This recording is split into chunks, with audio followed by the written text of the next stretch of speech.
Para nosotros un honor que nos visite quien fuera la protagonista de la última edición de la Cátedra Abierta de Violencia de Género en nuestra ciudad, como es habitual en la Universidad Nacional del Sur, y le agradecemos la presencia a la abogada Marina Benítez Demchenko, que está especializada justamente en cuestiones vinculadas con Internet y las mujeres, que fue justamente la temática de la jornada de ayer, Violencia de Género Digital. Le agradecemos mucho la presencia. Muchas gracias a ustedes. Bueno, un gusto enorme, la primera vez en Bahía Blanca, así que disfrutando un poquitito, conociendo el lugar y feliz de haber participado ayer de la Cátedra Abierta. Entre otras actividades que estuvo realizando, que ahora nos estará contando, y también saludamos a Nora Dinotto, trabajadora social, integrante de la Red Local de Violencia de Género. Nora, bienvenida y gracias por estar aquí. Bueno, muchas gracias a ustedes. Como siempre, la cátedra contando con gran cantidad de participación, ¿no? Muchos jóvenes, muchas jóvenes, lo que se destaca y lo que demuestra también una apropiación por parte de toda la comunidad, ¿no?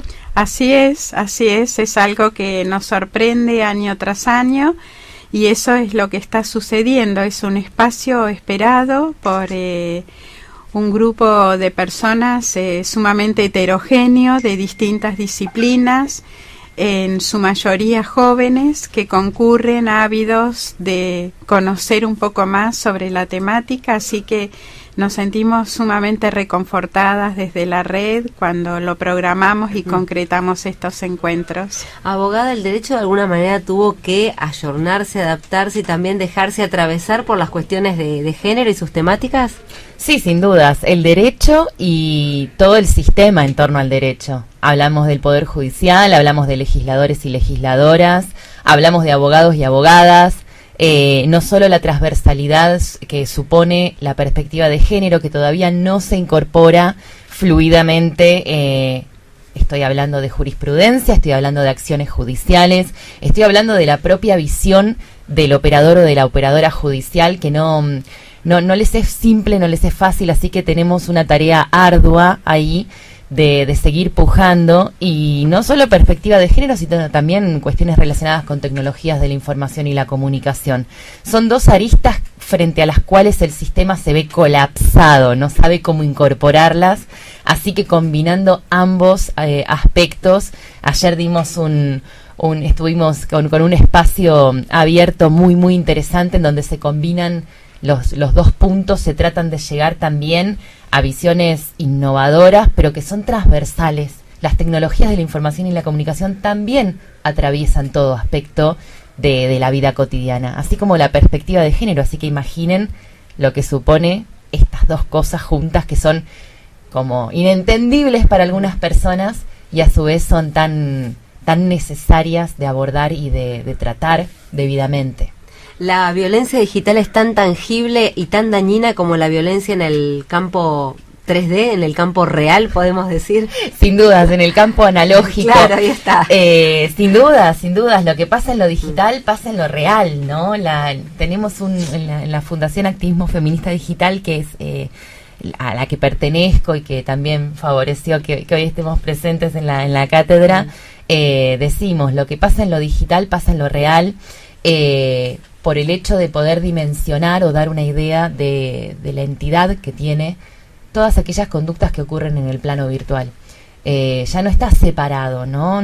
Antes se entendía como que, bueno, lo virtual, lo real, eran dos aspectos que coexistían, que iban por su cuenta, que algunas veces en algún punto confluían, pero era excepcional. Ahora no, la realidad es que desde que nos despertamos hasta que nos vamos a dormir, estamos conectados, conectadas, y la incidencia de lo que ocurre en lo virtual determina muchas cosas en la vida real.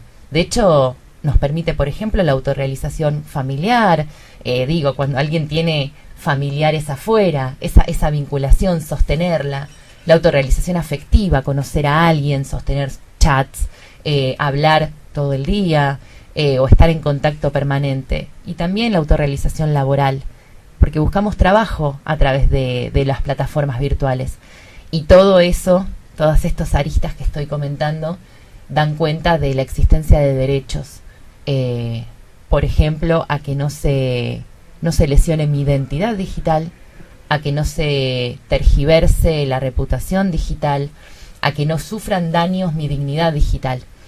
Entonces es un poco de lo que hablamos ayer, que tuvo muy buena recepción durante la cátedra abierta, que resultó también un panorama distinto para quienes estaban participando, algo que en lo personal me parece súper enriquecedor, porque justamente la idea es plantear esto y empezar a despertar a las usuarias digitales que ser usuaria no significa permanecer en el ámbito virtual, significa estar activamente y consciente, y también de la exigencia del respeto por estos derechos.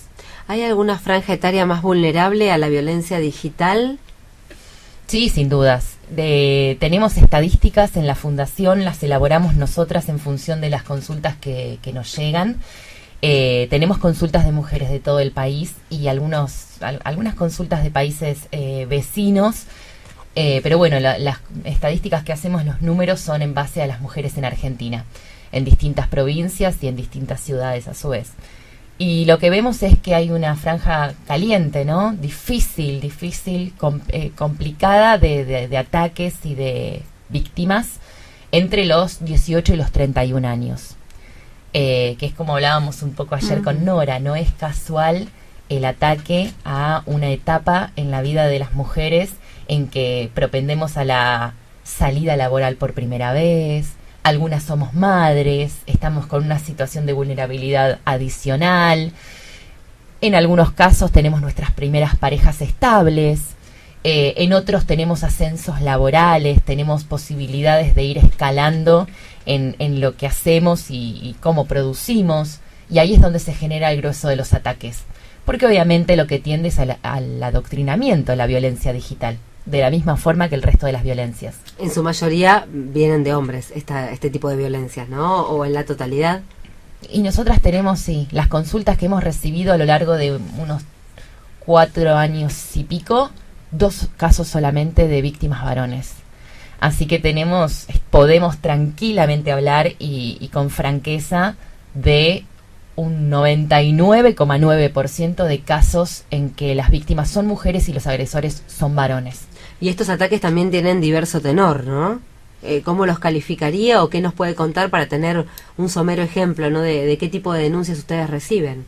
Sí, tienen distinto tenor, son intrincados, algunos son muy simples, como por ejemplo haberse hecho un perfil, un agresor, haberse hecho un perfil con foto y nombre de su víctima y hacerse pasar por ella, lo que se conoce como suplantación de identidad. Algunos son más intrincados, más complejos, que combinan amenazas por internet, por cualquiera de los medios digitales a disposición, suplantación de identidad y acoso digital, por ejemplo. Otros son más a mano, pero son muy lesivos, como por ejemplo la difusión no consentida del material íntimo de las víctimas, para lo cual el agresor toma esa grabación o esas fotografías en situación de intimidad de una mujer y las comienza a difundir, a reproducir a otros varones que a su vez reproducen, y se empieza a hacer una red tremenda de conocimiento de la intimidad y de exposición, de ventilación de situaciones de sexualidad y de intimidad y de privacidad.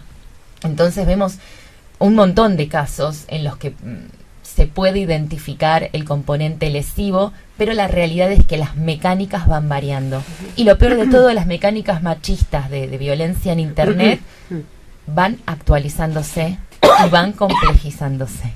Hace 3 años hablábamos de estos 3 estilos o modalidades de violencia digital: la difusión no consentida de material íntimo, el acoso virtual y el acceso indebido a redes sociales, por ejemplo. Ahora tenemos que empezar a hablar de otras formas, como por ejemplo las grabaciones, las videograbaciones de violaciones a mujeres en grupo y la circulación posterior de esa violación. Entonces estamos en presencia de delitos de tal calaña y de tal magnitud que creo que si no estamos conscientes como sociedad y como comunidad digital de esto, nos pasa por encima. Y lo peor de todo es que nos pasa por encima a las mujeres. ¿Se tenderá de alguna manera a que la justicia también pene con severidad este tipo de hechos, teniendo en cuenta la lesividad y la masividad que tienen las redes cuando hay un continente de este tipo? Sí, por supuesto. El Estado es responsable también acá. El Estado es responsable en que todavía no haya una legislación acorde. El Estado es responsable en subestimar la dimensión dañosa que tiene todo lo que pasa en Internet. El Estado es responsable en no poner su sistema o su infraestructura a disposición de la capacitación de personal del Estado, que son quienes tienen que receptar las denuncias. Nosotras lo vemos con los casos que recibimos, en donde alentamos a la denuncia a la víctima, obviamente por el hecho de que cuando se denuncia queda registrado que hay un hecho dañoso en Internet, lo que genera o deviene en la existencia de números que después, sistematizados, permiten la elaboración de políticas públicas. Entonces decimos, vayan a denunciar, porque si esto no se denuncia, no existe de alguna manera. Queda en el éter de los casos sin entidad, cuando en realidad son ultra lesivos. Pero puntualmente a la pregunta que hacía, si el Estado debiera penar severamente, la realidad es que sí. Y creemos que también en este aspecto el Estado debiera, a través de la ley penal, tener un efecto no solo ejemplificador, de tipo, si haces esto, pasa esto, que es un poco el fin y el sentido último de la ley, ¿no? Sino también desmotivador, que es algo que planteamos varias veces. Un agresor de violencia digital que quede detenido 3 días, el resto de los varones lo van a pensar, al menos. Hay de alguna manera un efecto dominó posterior. Pero bueno, la realidad es que todavía evidentemente no estamos a la altura como Estado de entender esta problemática, a pesar que en Latinoamérica ya en muchos países estas conductas son delitos. Doctora, y en relación a la agenda que nos contaba Nora cumplió aquí en Bahía Blanca, estuvo reunida con estudiantes de periodismo, ¿no? Con chicas y chicos que están en sus años iniciales. ¿Cómo fue ese encuentro? En el Instituto Superior de las Ciencias de la Comunicación. La verdad fue una experiencia hermosa.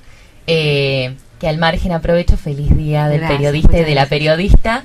Fue una experiencia hermosa, muy conectados y conectadas con las temáticas, hilando conceptos. Me pareció que fue muy enriquecedor porque si bien yo como representante de la Fundación fui a hablar respecto de un tema puntual que tenía que ver con la violencia digital hacia las mujeres, terminamos derivando en el abordaje de otros temas como por ejemplo noticias falsas, fake news, como por ejemplo el anonimato y los trolls, cosas que son muy propias del palo del periodismo y que me pareció que dio cuenta de que habían receptado realmente lo que comprende Internet, porque pudieron fácilmente empezar a entender por dónde venía y creo que hay muchas preguntas, mucha necesidad de respuestas también. Muy, muy interesante, fue un encuentro hermoso. Doctora, también queríamos ofrecerle a nuestra audiencia algún tipo de contacto para vehiculizar alguna denuncia, alguna consulta sobre violencia digital, ¿no? La violencia en redes. ¿Cómo pueden hacer quienes nos escuchan y han padecido esto para contactarlas?